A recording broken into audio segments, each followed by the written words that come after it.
శ్రీ రేణుక ఎల్లమ్మ తల్లి జ్యోతిష్యాలయం. మీకు ఎటువంటి సమస్యలున్నా, సందేహాలున్నా సిద్ధాంత్ గారిని ఒక్కసారి సంప్రదించండి. భార్యాభర్తల సమస్యలు, ప్రేమ సమస్యలు, కుటుంబ సమస్యలు, ఆర్థిక సమస్యలు, వ్యవసాయ సమస్యలు, వ్యాపార సమస్యలు, మీరు కోరుకున్న అబ్బాయి లేదా అమ్మాయి మీ దగ్గరికి రావడానికి ప్రత్యేకమైన పూజలు చేయబడును. స్త్రీ పురుష వశీకరణం చేయబడును. ఇంకా ఎటువంటి సమస్యలున్నా గురుగారికి ఫోన్ చేసి ఫోన్ ద్వారా జ్యోతిష్యం చెప్పించుకోండి. Phone number 8897741766.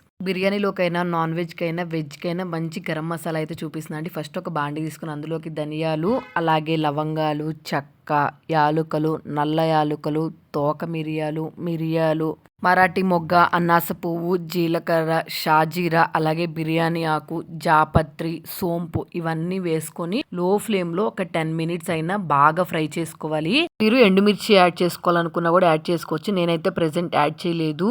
ఇవన్నీ ఫ్రై అయినాయి అని మనకి ఎలా తెలుస్తుందంటే, చూసారు కదా, ఇవన్నీ పట్టుకుంటే ఇలా క్రిస్పీగా ఉండాలన్నమాట. అప్పటి వరకు అయితే ఫ్రై చేసుకోవాలి.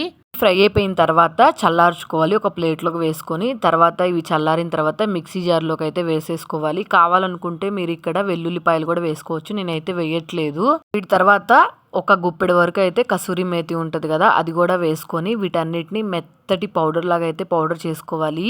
ఇవి స్మెల్ అయితే చాలా బాగుంటుంది, ఈ బిర్యానీ మసాలా స్మెల్. ఈ పౌడర్ మనం వెజ్ కర్రీలో వేసుకున్నా కానీ అచ్చం నాన్ వెజ్ కర్రీ తిన్నామా అన్నంత ఫీలింగ్ అయితే తెప్పిస్తుంది ఈ మసాలా ఒక్కటి. కాబట్టి ఖచ్చితంగా ట్రై చేయండి. ఈ మిక్సీ వేసుకున్న తర్వాత మన స్మెల్ ఎక్కువగా పోకుండా ఒక 8 కంటైనర్లో అయితే గాజు సీసాలో కానీ లేకపోతే ప్లాస్టిక్ డబ్బాలో కానీ స్మెల్ బయటికి పోకుండా పెట్టేసుకొని లిడ్ క్లోజ్ చేసుకొని ఇదైతే 3 మంత్స్ అయితే ఈజీగా యూజ్ చేసేసుకోవచ్చు. మీరు ఈ మసాలాను ఖచ్చితంగా ట్రై చేయండి. నచ్చితే మాత్రం సబ్స్క్రైబ్ చేసుకొని వెళ్ళండి.